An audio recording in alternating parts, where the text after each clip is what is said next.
Segundo paso para nuestra América.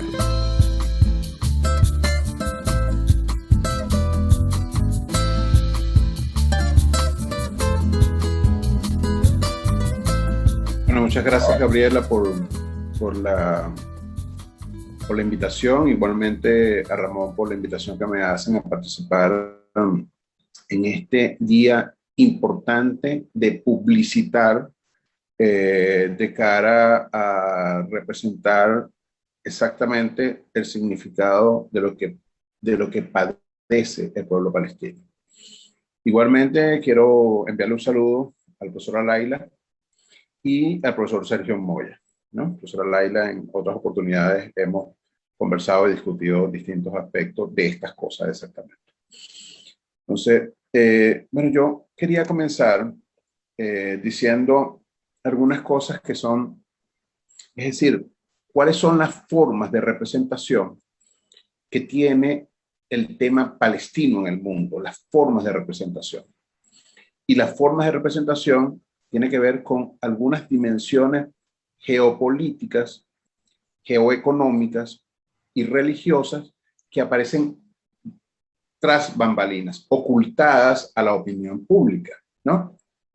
Y uno pudiera decir, citando a dos investigadores israelíes de la Universidad de Tel Aviv, como es Norman Finkelstein y el profesor Solomon Xon, que de una manera u otra han presentado el conflicto, y estoy de acuerdo con lo que decía el profesor Sergio Moya, que no puede presentarse como un conflicto, pero en términos propedéuticos, voy a utilizar la noción conflicto, digamos, la ocupación israelí sobre el pueblo palestino, porque es un proceso de ocupación y de despojo sistemático, tal cual como lo enumeró la profesora Laila, ¿no? Entonces, este proceso de despojo existencial y territorial tiene algunos antecedentes importantes. El primer antecedente es una cosa que cita el profesor Norman Finkelstein, que dice cómo surge la industria del holocausto a nivel global. ¿Qué es exactamente la industria del holocausto? La industria del holocausto indudablemente tiene una relación directa con la Segunda Guerra, y esa relación directa con la guerra es la representación del horror que digamos, el nazismo cometió contra el pueblo judío, contra los gitanos, contra distintas poblaciones dentro de distintas poblaciones étnicas, y no solo a la población judía, pero que en cierto modo la representación pareciera que fuera el único pueblo que sufrió los horrores del nazismo, ¿no? Lo primero es cómo surge esta representación del holocausto. Y esta representación del holocausto surge en un momento determinado, vinculado también a la lectura geopolítica de los Estados Unidos sobre el proceso de descolonización en el Oriente Medio y África, y el tema de la guerra de los 6 días, ¿no? Aquí hay un elemento bien importante, porque Israel se convierte en la punta de lanza de los Estados Unidos en la zona del Medio Oriente. En algún momento, con el gobierno de George W. Bush, se intentó convertir esta zona en lo que ellos llamaban el Gran Oriente Medio, que iba desde África Central hasta Afganistán. Es decir, una zona completa que se le iba a llamar el Gran Oriente Medio, ¿no? Entonces, pero lo importante de destacar aquí sobre la industria del holocausto es que la industria del holocausto tiene una dimensión que es profundamente, es decir, lo que intenta, por encima de cualquier razón, es criminalizar cualquier tipo de postura anti-israelí, como es decir, como partícipe es decir, cualquier postura anti-israelí se convierte de una manera u otra en un tema antisemítico, y convertirse en un tema antisemítico en cierto modo se vincula con el nazismo. Eso es como uno de los elementos más importantes que destaca Norman Finkelstein en esta dirección. Solomon Xon, por el contrario, va exactamente a tratar de ir en la dirección de presentar lo que él llama la invención del pueblo judío y la invención de Israel, ¿no? Es decir, esas dos dimensiones, invención del pueblo judío y la invención de Israel, porque en cierto modo es como se va construyendo la teleología del pueblo elegido. Y entonces Shalom Oxon, de una forma u otra, va demostrando cuáles son las transacciones, es decir, los conflictos que van, en cierto modo, consolidando esta invención, y que el sionismo en el siglo XIX la toma y la convierte en una gran narrativa, que es una gran narrativa la que va construyendo el sionismo en esa dirección, que se vincula a lo que Shalom Oxon llama tanto la invención del pueblo judío como la invención del pueblo de Israel, ¿no? O sea, dos invenciones, por llamarlo de alguna forma. Estos son temas que son previos a todos los temas en los cuales nosotros estamos, porque sirven de una forma u otra para fundamentar y representar ahora, entonces, haciendo la distinción, el conflicto israelí-palestino, y sobre todo sustraer ese conflicto exactamente de lo que es un despojo sistemático y progresivo de los derechos del pueblo palestino, ¿no? Es decir, es la forma como se representa este tema. Y esa forma de representación es uno de los temas más importantes en los cuales nosotros participamos. Es decir, aquí voy a citar a Edward Said, porque Edward Said, una de las cosas que dice es cómo nosotros participamos de este conflicto, ¿no? Es decir, cómo nosotros participamos de la representación de estos acontecimientos. Nosotros participamos en la misma medida también en que vamos caracterizando, en que vamos distinguiendo una cosa de otra, y sobre todo cuando vamos consolidando la idea de que no estamos ante un conflicto, sino ante el apartheid, ¿no? Aquí es exactamente uno de los temas que coincide con el profesor Sergio Moya, porque lo que nosotros estamos allí es la representación del apartheid, ¿no? Un apartheid que es inclusive, que no está basado en una cuestión racial, como en el caso africano, en el sentido de una raza superior sobre otra, a pesar de que todos los temas raciales ya han perdido el sentido, digamos, que se le dio al concepto de raza en el siglo XIX y principios del siglo XX, como el sentido científico de este concepto. Entonces, tenemos allí dos cosas bien importantes. ¿Cómo representamos esta dimensión que ocurre entre Israel y Palestina? Lo segundo de esto es decir, al distinguir el conflicto y nombrarlo como apartheid, entonces vamos a ver cuáles son las prácticas del apartheid. Y las prácticas del apartheid, la principal es la desposesión territorial.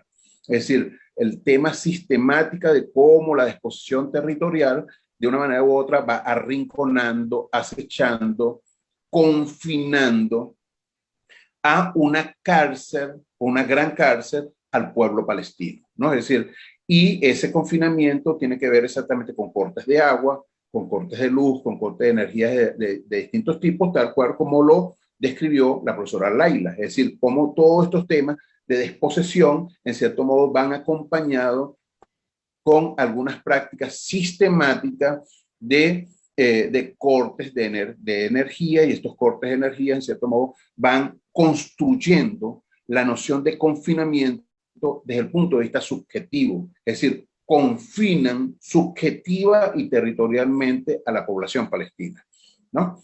Entonces, este confinamiento subjetivo y territorial tiene además una representación bien importante, es decir, esto ha tenido todo un conjunto de acuerdos, ha tenido un conjunto digamos, el tema de los dos estados, es decir, ha habido una importante muestra de la opinión pública internacional en solidaridad con el pueblo palestino, de presentar todo, digamos, los requerimientos y las demandas del pueblo palestino en un marco mucho más amplio que los acuerdos a los que se llevó en la década de los 70 en adelante, ¿no? Es decir, tratar de ir en una dirección que abarca un poco más todo esto.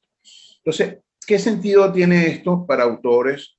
Y entonces, porque estoy enfocado en el tema de la representación, en la representación de lo que es la desposesión territorial y existencial, afectiva, histórica, epistémica, subjetiva que hay en el apartheid de Israel sobre el pueblo palestino. Entonces, en las formas de representación, uno de los temas centrales sería un autor como Edward Said, que Edward Said lo que nos llevó a nosotros aquí, esto me parece bien importante, porque Said fue, en cierto modo, un interlocutor bien importante en la Universidad de Columbia, en los Estados Unidos, del conflicto, digamos, lo voy a insistir, lo digo en términos pragmáticos, pero indudablemente vale la distinción de el conflicto israelí-palestino dentro de los Estados Unidos, ¿no? Entonces dice, ¿qué fue que era lo importante? Lo importante era mostrar, Said hace un libro que es bien importante, que funda los estudios postcoloniales, que además de que funda los estudios postcoloniales, se presenta como una alternativa teórica y política a todo el proceso de descolonización que se había dado entre la década de los 50 y la década de los 60 en distintos lugares del mundo, y por qué se presenta como, como esa doble fundación, la fundación tanto de los estudios postcoloniales como también tratar de representar una alternativa política. ¿Qué es la primera? ¿Qué es lo que nos dice nosotros Edward Said? Edward Said dice, Occidente presenta al otro oriental, ¿verdad? Al orientalismo, lo presenta como un otro que no tiene historia, un otro que es esencialista, es decir, que su visión de la naturaleza humana es una visión fija e invariable en la naturaleza humana, y en esa visión fija e invariable de la naturaleza humana lo hace un pueblo sin historia. Esa representación es una representación que comienza en el siglo XVI y se va consolidando hasta convertirse en la forma como Europa, yo le llamo a esto, y Estados Unidos eurooccidental, la visión eurooccidental representa a ese otro como un ser sin historia y como un ser esencial, sin ninguna variabilidad en su naturaleza humana. Lo que trata de rescatar Said en esta dimensión es que esta forma de representación en cierto modo no es una forma de representación, es una forma de colonización. Y al ser una forma de colonización, lo que nos está diciendo allí es que esta forma de colonización va creando los prerequisitos funcionales para la colonización posterior o para la justificación de la colonización posterior o para la colonización, para la justificación de la conquista posterior. Es decir, al presentar a este un pueblo sin historia, invariable, con rasgos, digamos, determinista, entonces representa a ese otro de esta forma.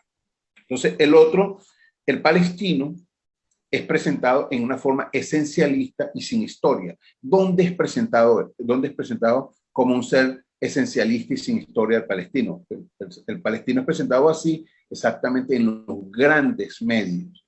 Es decir, estos grandes medios, de una forma u otra, también van construyendo, manufacturando, utilizando la noción de Noam Chomsky de la manufactura del consenso, manufacturando la visión industrial de las empresas de la información de ese otro palestino, de el apartheid contra el pueblo palestino, ¿no? Entonces, esta forma, creo que el trabajo de Said, posteriormente ha surgido una, digamos, biografía importante de Said, hecha por el profesor Timothy Brennan de la Universidad de Minnesota, en el que rescata exactamente algunas dimensiones que son importantísimas en la obra de Said, es decir, esa dimensión política, su participación en la construcción de otra mirada alternativa sobre el tema palestino en Estados Unidos y Europa, y y sobre todo el silencio posterior,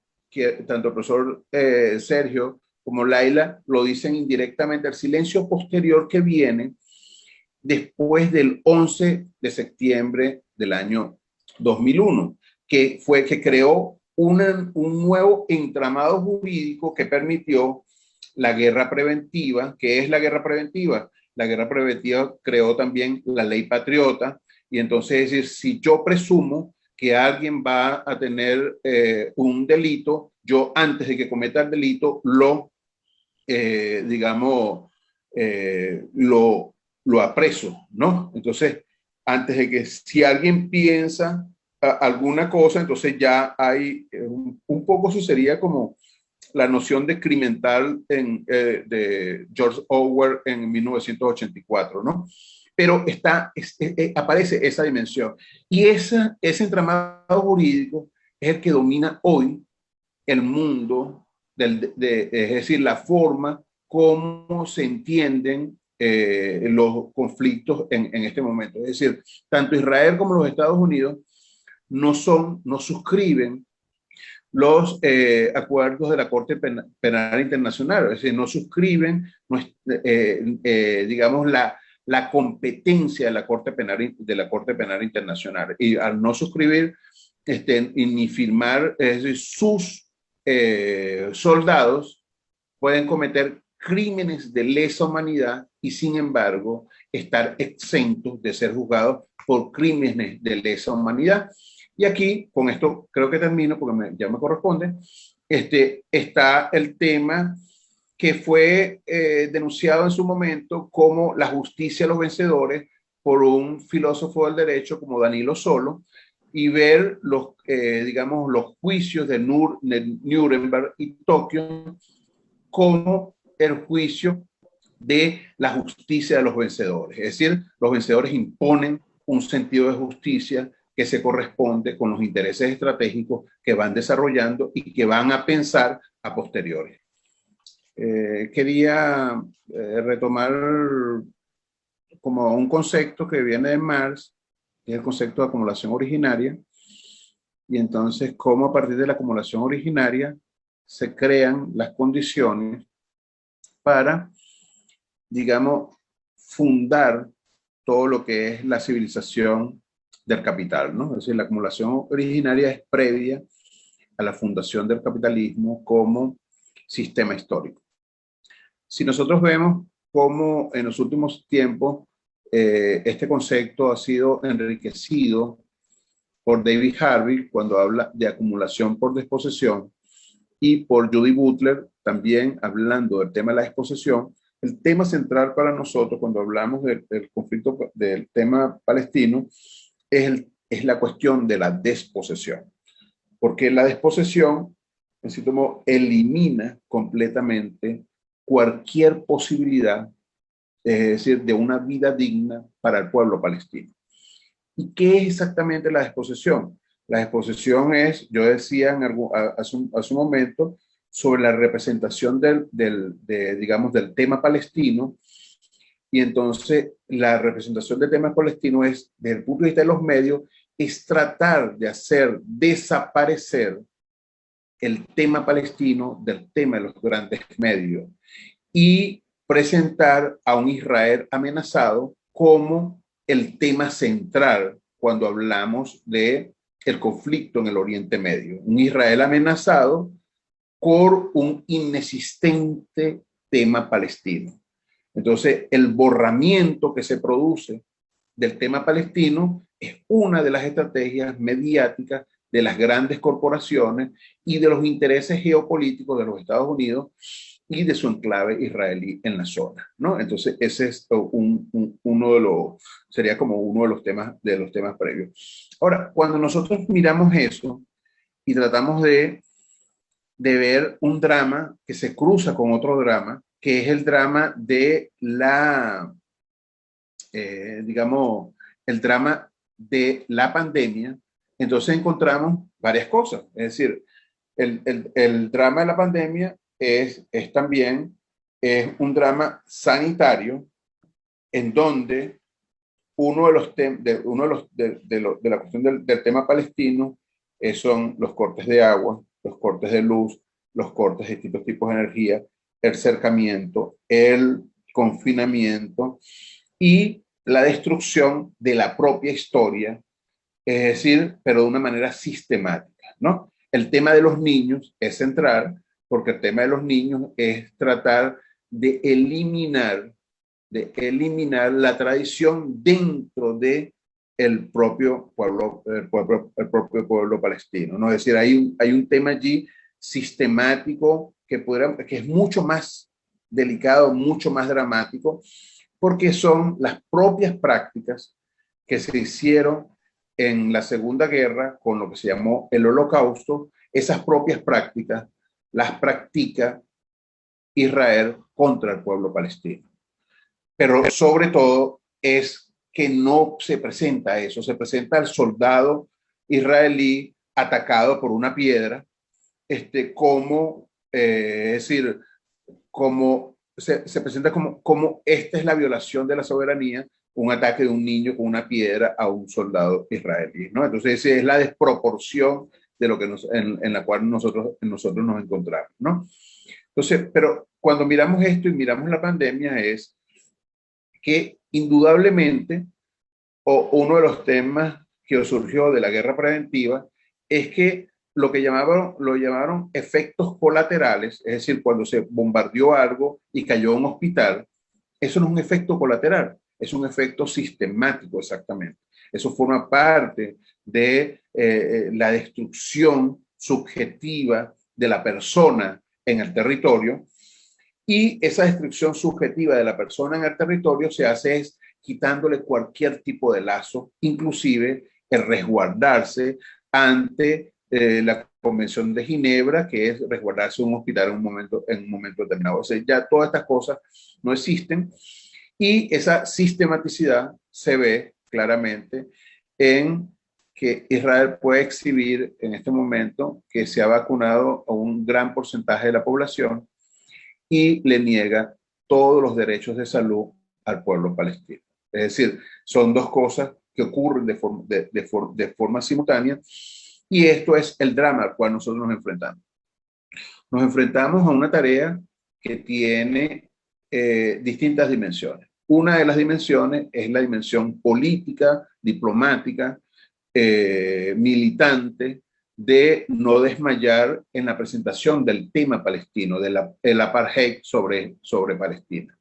Y la otra es la que nos compete a quienes trabajamos en el mundo de las ideas, ¿no? Citar una frase que hace Edward Said cuando dice que el intelectual tiene que necesariamente participar de este tema. Said cita a Adorno y el tema del exilio, es decir, el exilio es el ejercicio de la crítica de una manera descarnada por parte del intelectual. Es decir, la forma de representar este conflicto es una de las grandes tareas de la disputa político-espiritual en la cual nosotros nos encontramos. Le agradezco a Ramón, le agradezco a Gabriela, le agradezco a Sergio y a la profesora Laila por haber participado en este evento. Bueno, muchas gracias. Segundo paso para nuestra América.